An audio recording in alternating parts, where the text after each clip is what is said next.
Bonjour à toutes et à tous, c'est Ahmed, j'espère que vous allez bien, j'espère que vous avez passé un excellent week-end. Je souhaite à toute la communauté une bonne reprise, que ce soit du côté professionnel ou pour nos enfants, c'est aussi la reprise écolière. Aujourd'hui, c'est le jour du travail aux États-Unis, donc ce sera férié, donc les marchés financiers se rouvriront que demain. Donc aujourd'hui, les marchés financiers sont fermés du côté US.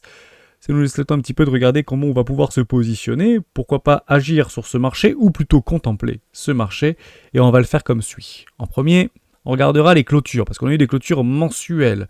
Est-ce que c'est baissier, est-ce que c'est haussier, est-ce que c'est sous contrôle, est-ce que c'est neutre, que ce soit du côté de Bitcoin ou que ce soit du côté d'Ethereum. Et évidemment, on finira par quelque chose de très important, peut-être qui vous fera sourire, ce qui ne change pas. On commence maintenant.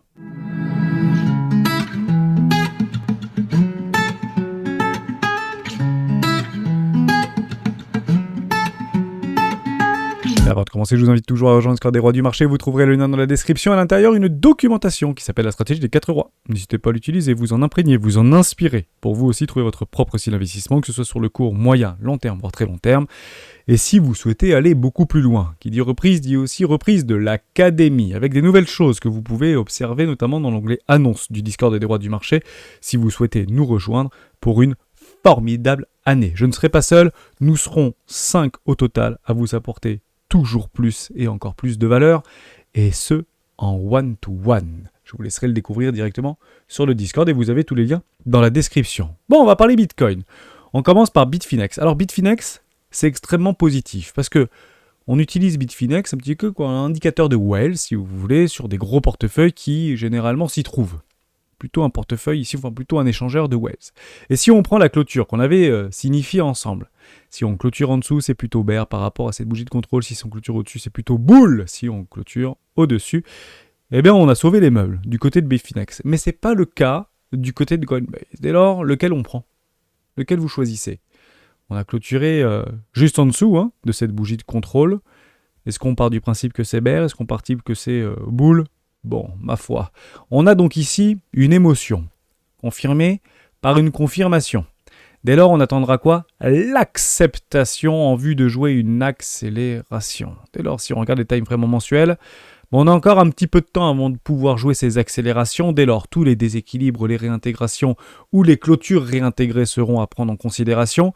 Et on peut viser éventuellement la moitié de cette clôture de bougie ici, aux alentours des 61 000, 62 000 $. Donc si vous avez des longues en cours avec des stops très larges, je pense que vous ne devez pas être très éloigné d'un TP partiel, voire stop à break-even aux alentours des 62 000 $. Dites-le moi dans les commentaires si vous êtes swing trader, et c'est votre cas pour notamment des day traders. Alors peut-être un tout petit peu plus, soit dit en passant. Bon, côté mensuel, Bitfinex, on sauve les meubles, côté Coinbase, c'est pas forcément bon, et on est donc toujours dans ce range, et on va tenter, si on est bull, de tenter de réintégrer ce range précédent. Ça, c'est du côté de Bitcoin en mensuel. Si on passe en hebdomadaire, bon, vous le savez, c'est pas bullish. On a bien des hauts toujours plus bas que les précédents, et des bas toujours plus bas que les précédents. Dès lors, l'objectif des bears, c'est d'aller chercher les lots, de faire de toujours des nouveaux plus bas sur des nouveaux plus bas. Il semblerait qu'on revienne bien chercher ces neutralités ou ces moyennes par rapport à des clôtures de bougies précédentes. On tente d'essayer tantôt de les maintenir et elles sont, jusqu'à preuve du contraire, maintenues en termes de clôture de bougies. Donc l'objectif pour les boules, c'est d'aller faire un nouveau sommet, 70 000 $, et pour les bears, d'aller chercher plus bas. Mais on n'a pas suffisamment, encore une fois ici, de visibilité, notamment en hebdomadaire. Côté daily, c'est boule, jusqu'à preuve du contraire. On a travaillé là-dessus dimanche avec les membres de la communauté, donc je l'ai partagé. Il semblerait que il y ait des baleines qui souhaitent en fait défendre ce prix, mais défendre de quoi en particulier? Peut-être algorithmique, ce premier arrêt. Si vous prenez le bottom ici par rapport au high, dans ce petit flux haussier, dans une forme de correction avec des time frames supérieurs, on a bien des hauts toujours plus hauts que les précédents et des bas toujours plus hauts que les précédents. Dès lors, invalidation aux alentours des 56 000 $. Donc si vous le jouez en daily, hebdomadaire, mensuel, ma foi, on peut regarder en daily sur des time frames journalière sur un stop en dessous des 56 000 $. Et c'est drôle parce que j'ai eu ces commentaires-là pour dire oui, retour aux 56 000 $ pour aller chercher la liquidité. Mais ça remettrait donc en cause ces petits flux haussiers ou la théorie de dos. Théorie de dos, tant qu'on ne casse pas les précédents plus bas, l'objectif c'est de faire de nouveau plus haut, bien évidemment. Objectif, casser les 65 000 $. Et j'ose espérer que vous auriez pris des TP bien évidemment avant. Pourquoi? Parce qu'encore une fois sur ces neutralités, on repousse bien. Dès lors, dans cette forme de contraction, compression au niveau du price action. Il y a bien des boules qui rachètent les mèches, qui tentent de maintenir le premier arrêt, il y a bien des bears qui tentent de le repousser pour tenter de le casser. Et ça a été cassé. Dès lors, l'objectif maintenant, que ce premier est cassé, donc sur une émotion, confirmation, on tente d'attendre une bougie d'acceptation en cette journée fermée aux États-Unis, pour visiter quoi? Une zone de rechargement d'achat court terme. Tout simplement. Donc ça, c'est l'objectif de play. Et j'attendrai moi encore un petit peu avant de me repositionner. Néanmoins, maintenant qu'on a ça, il faut comprendre qu'on a changé un petit peu de paradigme puisque traders qui se respectent, au niveau mensuel, tous les rebonds devront être shortés. Puisqu'on a bien des clôtures mensuelles qui sont baissières, avec des structures baissières en hebdomadaire, donc des M-top, c'est pour ça qu'on avait d'ailleurs activé les 42 000 $. Tous les rebonds sont faits pour être shortés. Rebond, shorté, rebond, shorté, rebond, shorté, jusqu'à expansion, bien évidemment. Est-ce que les bulls doivent donc le jouer en contrepartie? Les bulls iront toujours chercher des zones propices. Ces zones propices, elles sont nombreuses. Première, pour les plus agressifs d'entre nous, c'est ce fameux premier arrêt avec un stop très serré. Deuxième, zone de rechargement d'achat, court terme sur des plus petits time frames, donc horaire 4 heures, daily ici. Et les bulls iront chercher les extrémités, les excès, la prise de top complètement logique, qui se trouve actuellement en dessous des 49 000 $. Et on l'avait vu d'ailleurs dans la vidéo de vendredi, me semble-t-il, sur le live, qu'un objectif hebdomadaire, c'était les 47 000 $, et on avait expliqué pourquoi. Tant que vous n'avez pas ça, il est inutile pour autant de pouvoir s'exposer ou de se surexposer sur ce marché parce qu'on a une perception peut-être un tout petit peu trop positive. Et ce qui est très drôle, lorsque j'ai sondé la communauté avec plus de 600 votes, quasiment 700 votes, je vous ai posé cette question. Et j'ai été surpris. Bitcoin, bonjour les rois. Sondage 100% anonyme concernant Bitcoin. Pour ne pas changer ou échapper à l'emprise émotionnelle fondamentalement ou profondément clivante qui produisent les ranges, Bitcoin semble une nouvelle fois pris entre deux étaux et inconfortablement positionné autour des 60 000 $. D'après vous, l'objectif des 42 000 $ sera prochainement atteint, voire plus bas, 50%. Le plus bas court terme est fait. En somme, on est parti chercher le point bas sur cette mèche liquidative, direction les nouveaux sommets. Et là, on a trouvé le point bas et on peut donc agir en fonction de cette possibilité. 50-50, ça m'a semblé étonnant. Donc je ne sais pas qui va gagner, qui va avoir tort, parce que généralement c'est la majorité qui a tort. Mais au niveau du sentiment de marché, on se retrouve dans une situation plutôt baissière. Et j'aurais pensé que la communauté était également plutôt baissière. Parce que si vous allez regarder du côté du Fear and Greed, on est en 26. 26, c'est très bas. Hein. C'est le fear, voire l'extrême peur, si vous voulez. Donc soyons patients et voyons quelle sera donc la résolution. Et on ne peut malheureusement pas en tirer de conclusions hâtives. Maintenant qu'on a cette situation-là, on va essayer de passer du côté d'Ethereum, parce que c'est Ethereum qui m'intéresse le plus par rapport à ce décrochage au niveau de la dominance, qui pourrait avoir des rebonds ou des retours des situations si les bears venaient à se faire déborder, beaucoup plus rémunérateurs que sur Bitcoin. On peut le comprendre comme ça. Et je vous avais donc proposé un trade. Et ce trade, on va le voir ensemble. Est-ce qu'il a été pris? Est-ce qu'il doit être pris? Est-ce qu'il est en cours? Bon, je l'avais partagé d'ailleurs sur le Discord, on m'avait posé la question, juste ici, au niveau de Bambino. Je lui ai répondu, c'est pas très poussif dans la fin de la journée d'hier. On avait regardé ça pour vendredi, donc je l'avais posté samedi. Néanmoins, le trade a été pris aux alentours des 2440 $. Stop à 2290, on a des énormes bloqueurs hebdomadaires. TP numéro 1 à 2610, il faudra bien évidemment le prendre. Stop à break-even. Et TP final aux 2800 $. Est-ce que c'est prenable? Est-ce que c'est encore négociable? Le trade a été pris, et vous voyez en fait qu'il y a une réaction et plusieurs réactions pour aller chercher cet objectif de prix. Question de savoir, c'est est-ce qu'on a réussi à se faire fil? Non, on n'a pas réussi à se faire fil, parce qu'il est resté exactement aux alentours des 2597 $. À 10 $ près, on avait le stop intermédiaire, et on aurait mis le stop à break-even, on aurait été en profit, et on aurait malheureusement, on aurait gagné, hein, mais on serait sorti de ce trade. Et alors, il était reprenable, aux alentours des 2450, 2440, et on regardera si oui ou non ce premier TP est pris. Il y a quand même des stops évidents à aller chercher. Voir l'objectif final, je l'ai mis juste en dessous de la précédente mèche, 0,50 de tout le précédent mouvement, un marché peut retracer de moitié en moins les bons du temps. L'objectif des bears, c'est pas d'appuyer maintenant, c'est d'aller repousser le prix en allant chercher des lots complètement évidents, des highs complètement évidents, des poches de liquidité complètement évidentes. Donc il y a des bloqueurs qui sont statiques ici, on peut le regarder du côté de nos indicateurs plutôt dynamiques, comme des moyennes mobiles. Il y a des bloqueurs aux alentours des 2400 $, donc on peut les jouer, mais ici, contre tendance. Il faut le comprendre bien évidemment comme ça. Pourquoi? Parce que sur Ethereum, on a fait malheureusement un plus bas par rapport au précédent mouvement, qui se trouve juste là. Des hauts toujours plus bas que les précédents, Donc des hauts toujours plus hauts que les précédents, mais juste ici, on a bien fait un bas plus bas que le précédent. Donc, si on fait des bas toujours plus bas que les précédents, malheureusement, on est plutôt sur une dynamique baissière. Donc on prendra le TP partiel, voire éventuellement l'objectif final pour aller chercher ça. Et après, je ne fais pas l'avenir puisque ce sont des petits plays avec des stops extrêmement serrés. On ne peut pas s'imaginer faire des leviers x25 ou x30 et attendre 3 mois le temps d'aller chercher les 10 000 $ sur Ethereum. C'est un tout petit peu compliqué. Maintenant, ça reste un trade parmi tant d'autres. Mais il y en a un autre qui doit être pris. Et ce trade, il doit être pris en hebdomadaire.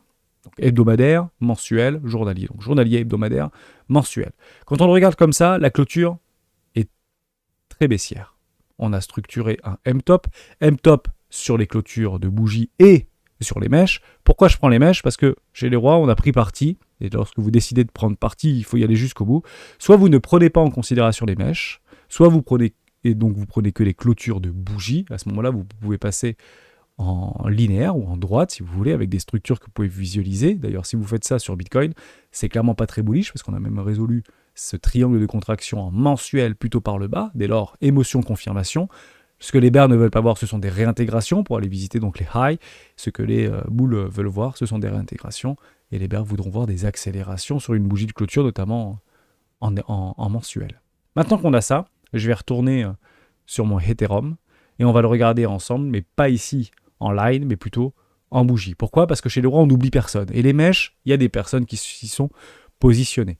Dès lors, on a clôturé plutôt bear ici. Les ratios sont toujours les mêmes. Ratio de 1 pour 1. Si on va chercher les ratios de 1 pour 1, ils sont comme suit. Je vais chercher mes highs, je vais chercher mes lows, et je fais un ratio de 1 pour 1. Et ce ratio de 1 pour 1 m'amène aux alentours des 1500 $, on arrondit. Ce sera plutôt simple, 1500 $. Dès lors, il faut le jouer. Pourquoi? Parce que vous avez 83% de chance d'aller réaliser ce play de 1 pour 1. 83% de chance de réaliser ce play. Dès lors, je m'explique. Vous pouvez faire ceci pour voir le cours s'apprécier. Vous pouvez faire ceci pour voir le cours s'apprécier puis repartir à la baisse avec des réintégrations. Tous les sommets et tous les highs sont faits pour être shortés, pour aller chercher l'objectif. Et vous avez donc plus de 8 chances sur 10 d'atteindre cet objectif de prix. Ça ne veut pas dire qu'on ira forcément. Ça ne veut pas dire qu'il n'y a pas un catalyseur, qu'il soit haussier ou baissier, qui ne viendra pas perturber cette statistique-là. C'est pas 99 ou 100% de chance. C'est 83% de chance sur des backtests depuis, presque envie de dire la nuit des temps, qu'il soit réel ou qu'il soit paper trade, si vous voulez. Maintenant qu'on a ça en tête, eh ben on va devoir le jouer. Et le jouer, on l'a déjà fait précédemment. Ou ça, sur un trade qu'on avait déjà anticipé. Il est ici. Un premier arrêt, on l'avait chopé ensemble, aux alentours des 2800 $ à peu près. Puis, juste là, donc je ne l'ai pas pris sur la mèche liquidative, j'attendais le prochain, il a été relevé, mais j'attendrai qu'on vienne chercher mes 2195 $ à peu près. Au-delà des puirons, ça me coûtera moins cher, surtout en limite. Puis, un trade ici, aux alentours des 1600, avec une invalidation ou sous les précédents lots. Pourquoi ces lots-là? Parce que c'est la structure et c'est la tendance. Là, on est bien rentré. Alors, on est toujours dans un range avec des hauts de range, bas de range. Et mon invalidation de flux se trouve actuellement en dessous des 1100 $ à peu près. Donc, mon stop se trouvera à peu près 1400 $ à peu près. Pardon. Donc, avec des highs toujours plus hauts que les précédents et des hauts toujours plus hauts que les précédents. L'objectif, c'est d'aller chercher de nouveaux plus hauts, évidemment. Zone de rechargement, oui, mais nouveaux plus hauts par la suite. Donc, on va le jouer, tout simplement. Et je ne m'enlèverai pas de ce trade-là. Donc, comment transformer des dégradations de marché en opportunités, c'est en gardant du cash et en jouant tout simplement ce qu'on voit et non pas ce qu'on croit. Pas plus de choses à dire sur cette time frame là. Et si on passe en toute petite time frame, est-ce que c'est haussier, c'est baissier? On vient de le dire ensemble, c'est plutôt baissier. Donc soyez bien évidemment vigilants. Je vais aller un tout petit peu plus loin parce qu'il y a un truc qu'on ne regarde pas forcément avec une intention particulière, mais je vais vous la donner. Et toujours dans cette idée de rentrer, de prendre un petit peu de recul et pourquoi pas observer ce qui pourrait nous attendre. On commence toujours par la même chose, les gaps. Il y avait un gap tout à l'heure aux alentours, donc une ouverture de gap qui s'était faite entre dimanche et lundi. Ça a été comblé. Donc on peut le regarder ici. Voilà, juste ce gap ici par rapport à cette ouverture de clôture de bougie. Ah non, toujours pas, pardon, j'ai dit une bêtise. Il est ici, donc toujours pas comblé. Donc il y a un gap qui s'est ouvert. Il sera comblé aux alentours des 59 300 $ sur le Chicago Mercantile. Et vous en avez un autre un tout petit peu plus haut. On ira très probablement le combler au plus tard demain. C'est généralement comme ça que ces gaps communs sont comblés dans les journées qui suivent. Comme actuellement Wall Street est fermé, c'est pas Wall Street qui irait probablement le combler, même si les marchés au niveau des cryptos sont ouverts 24 sur 24 et 7 jours sur 7. Soyons patients, mais on viendra très probablement les combler avant de continuer des trendlines baissières. C'est pour ça prenez bien vos TP si jamais ça venait à se réaliser. Vous le voyez ici, gap, 62 000 $. Vous avez un petit peu la schématique dans les yeux. On continue avec 3 petites choses. La première chose, c'est celle-ci. 1. Telegram, des pertes colossales malgré 400 millions de dollars en crypto. C'est possible que sur du très court terme, on price ça. Depuis l'arrestation de Pavel Durov, donc c'est le fondateur et PDG de Telegram, qui détient une très grosse partie de sa trésorerie et de ses actifs financiers via Telegram en crypto-actifs, notamment Bitcoin. Il faut le comprendre comme ça. Donc, est-ce qu'il y a eu un impact ? Est-ce qu'on presse quelque chose par rapport à un gel, par rapport à une confiscation, à d'éventuelles sanctions ? Très politique, bien évidemment, mais c'est ce qui a été pricé. Et l'impact que ça pourrait avoir donc sur les marchés, puisqu'on le sait, aujourd'hui Telegram a une grande partie de sa capitalisation, en tout cas de sa trésorerie, qui est actuellement en Bitcoin, malgré le fait qu'il perde encore de l'argent, soit dit en passant. Donc c'est une stratégie qu'il avait déjà expliquée à de très nombreuses reprises, dans cette idée du tout décentralisé, que je partage également, bien évidemment, d'un point de vue philosophique. Et il a fait le pari, un petit peu comme stratégie, de s'exposer, voire de beaucoup s'exposer, sur cette technologie-là, notamment Bitcoin, et son propre token, qui représente une grande partie de ses actifs également financiers. Et aujourd'hui, le TON est une très grosse capitalisation qui fait partie du top 10. Donc ça peut avoir un impact, cette arrestation, sur le court terme, sur le price action de court terme de Bitcoin, vis-à-vis de cette news-là. C'est pour ça que j'essaie de vous apporter un maximum de temps le pourquoi. J'avais une deuxième petite chose à vous montrer, c'est ceci, d'un point de vue un petit peu philosophique, un petit peu économique. Si je viens en fait et que je marque le mot, vous savez, ce qui s'est passé il y a très peu de temps, c'est qu'il y a un juge brésilien qui a décidé de bannir, ni plus ni moins Twitter, du sol brésilien. Pourquoi ? Parce que Twitter ne voulait pas collaborer avec le gouvernement ou avec les institutions brésiliennes pour récupérer notamment des informations et lutter contre la désinformation. Encore une fois, la désinformation d'un côté n'est pas forcément la désinformation de l'autre, bien évidemment. Et vous avez donc une explosion, malgré l'interdiction et des sanctions très lourdes. On parle de 8 000 $ d'amende si vous utilisez un VPN pour aller sur Twitter. Quand même pas rien, 8 000 $ d'amende. Une explosion incroyable au niveau des recherches sur VPN. Mais est-ce que ceci s'était déjà passé ? Eh bien oui, ça s'était déjà passé. C'était en 2015. Le marché a une mémoire. Il faut le comprendre aussi comme ça. Avec une augmentation moins flagrante, mais à l'époque, si vous reprenez un petit peu dans le passé, il y avait marqué 100 avec plein de petits pointillés, c'était pareil, puisque ça reprend en fait par rapport à des requêtes qui avaient été faites dans le passé. Donc il y a plus de requêtes aujourd'hui qu'il n'y en avait en 2015. Et c'était pourquoi ? Je vous le donne, on va demander à ChatGPT. On ne se pose plus la question, on ne va pas chercher sur Google, on demande à ChatGPT, c'est un copain, et il va nous donner la réponse. Pourquoi les recherches internet du mot VPN au Brésil ont augmenté en décembre 2015 ? C'est très simple. Le 16 décembre 2015, un tribunal brésilien a ordonné le blocage de WhatsApp dans tout le pays pendant 48 heures. Cette décision a été prise en raison d'un différend juridique entre les autorités brésiliennes et Facebook, la société mère de WhatsApp, concernant l'accès à certaines données pour des enquêtes criminelles. Quand je parle enquête criminelle, on s'ouvre l'esprit et partait du principe que dans certains pays, détenir de la crypto-monnaie, c'est être quelqu'un de criminel. C'est très très important. On ne voit pas forcément les trois gros mots, je ne vais pas dire grands mots, mais gros mots, donc terrorisme, blanchiment d'argent et narcotrafic. Grosso modo, c'est un petit peu les gros mots qu'il faut utiliser, qui donnent le droit à beaucoup d'institutions de faire des ingérences, notamment les entreprises privées qui ne leur appartiennent pas, pour aller chercher des données qui leur appartiennent encore moins. Donc ça s'était déjà arrivé. Dès lors, je spoil un petit clin d'œil. À mon avis, fin de semaine, je suis peut-être un petit peu trop poussif, fin du mois de septembre, Twitter est de nouveau accessible au Brésil. Ce sera très probablement pas différent.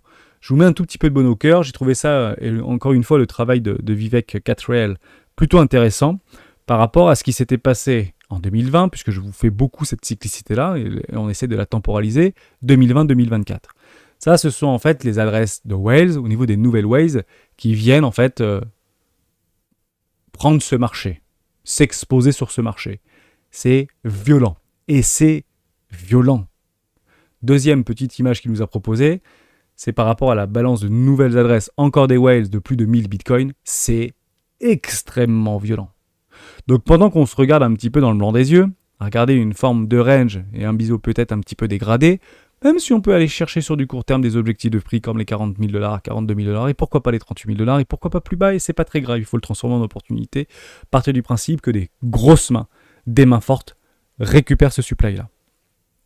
Et ce supply, ça peut être MTGOX, si on voit de plus en plus d'informations qui nous expliquent qu'il n'y a pas forcément une pression délirante par rapport à MTGOX, puisqu'ils avaient, et je vous le rappelle, la possibilité de récupérer du fiat il y a plus d'1 an en arrière. Vous avez également les différents gouvernements. On parlait assez récemment du gouvernement allemand. Et il y en a d'autres qui pourraient avoir une pression vendeuse. Et vous avez, pourquoi pas, des mineurs avec des obligations de pouvoir payer leurs amortissements. Et la diminution au niveau des récompenses peut avoir une pression vendeuse. On l'a eu notamment vis-à-vis du H-Ribbon sur une capitulation et des mineurs qui, pour près de 200 millions de dollars à peu près d'encours de dette, ont malheureusement fait faillite. Et c'est très dommage, mais vous pouvez malheureusement s'y attendre. Lors de l'halving, c'est ce qui se passe généralement. Donc il y a de la contrepartie, puisqu'il y a une augmentation extrêmement forte au niveau de cette pression vendeuse que nous connaissons par rapport à une pression acheteuse que nous découvrons. J'avais fait déjà ce petit sondage-là. Si vous voulez aller beaucoup plus loin, j'en parlerai peut-être plutôt demain de ça. On en parlera plutôt demain par rapport à Marathon, par rapport à MicroStrategy ou encore par rapport à Coinbase. Je pense qu'on a le temps, les marchés sont fermés et on va les saluer et on passe à autre chose. Le gagnant qu'on avait décidé lors du live, qui sont restés jusqu'avec moi jusqu'au bout du live, donc ça a pris quasiment 2 heures. Donc la question, elle était simple, est-ce qu'on clôturera ou est-ce que ce sera au-dessus pour Bitcoin des 59 000 ou 58 900 $, je ne sais plus très exactement quoi, on va dire 59 000 $, est-ce qu'on sera en dessous ou est-ce qu'elle sera en dessus, au-dessus ou en dessous. On a été en dessous, et donc bravo à toi. J'ai fait un plouf-plouf, je vous ai mis tous ceux qui avaient dit en dessous, je les ai sélectionnés, j'ai appuyé sur allez-y pour aller faire un sondage, et c'est Lionel Malchor-Run qui était en dessous, donc tu as gagné 50 $. Tu viens me voir soit en message privé directement sur le Discord, soit directement par mail, et je t'envoie 50 $ comme promis. Et moi j'étais plutôt haussier, donc j'aurais malheureusement pas été sélectionné puisque j'avais décidé d'être haussier. Une dernière petite chose que je voulais vous parler, puisque ça va renforcer un billet spéculatif extrêmement baissier sur les prochaines semaines, et ça peut bien évidemment se réaliser puisque le mois de septembre est par défaut, j'ai presque envie de dire, vis-à-vis d'une médiane ou d'une moyenne, négatif, de façon récurrente sur le marché des cryptoactifs et notamment vis-à-vis de Bitcoin. Moi, ce qui m'intéresse le plus, c'est 2 choses. 2020, 2016 et 2012. Mais 2012, je ne l'ai pas, mais c'était aussi, soit dit en passant. 2020, c'était baissier, moins 7%. Mais on était parti sur un mois de juillet à 24 et un mois d'août plutôt positif. Et là, on est relativement négatif par rapport au mois d'août, parce que si on prend la clôture du mois d'août, je repars ici en mensuel, par rapport à ma clôture, on a donc clôturé sur un price de moins 8%, à peu près. Donc une forte baisse par rapport au mois d'août vis-à-vis de cette fractalité. Est-ce que ça veut dire nécessairement qu'en septembre, on sera aussi au baissier ? J'en ai pas la moindre idée. Mais partez du principe que toutes les planètes s'alignent et qu'il y a donc de la contrepartie. Toute baisse doit être considérée pour nous, qu'on le veuille ou non, comme une opportunité. Et donc attendez bien vos zones, si vous n'êtes pas encore positionné, et si vous voulez vous positionner, attendez bien vos zones, et pourquoi pas vos confirmations. Exactement la même chose en 2007, c'était bullish en réalité. Bon, on avait fait 2 mois consécutifs très baissiers. Là, on avait eu un mois de juillet plutôt poussif, et un mois d'août plutôt baissier. Donc vous voyez qu'on n'a pas réellement, si vous voulez, de recul pour dire que, est-ce que sur cette année d'halving, on sera haussier baissier. Une fois ça a été haussier, une fois ça a été baissier. Je me pose réellement la question. Si je devais écouter un petit peu ma raison, je pense que c'est haussier, tous les planètes s'alignent, on ne peut pas en fait plus attendre, hormis une forme de pression vendeuse qu'on peut observer, quelles que soient les entités gouvernementales, institutionnelles ou privées dans cette planète. Main faible, vendez vos bitcoins à bon prix, puisque le prix est relativement bon de bitcoin, et pourquoi pas après derrière courir pour créer en fait des fêtes de FOMO comme on l'a bien expliqué lors du live de vendredi. J'ai pas plus de choses à dire, on fera un petit peu d'éco et de macroéconomie demain, notamment ce qu'on avait fait avec les académiciens. Sur du très court terme, je finirai sur la meilleure chose à faire, comme très souvent, c'est malheureusement de ne rien faire pour pouvoir en profiter au maximum. Si vous êtes plutôt trader, attendez bien vos confirmations. On se retrouve demain dans une prochaine vidéo des rois du Bitcoin.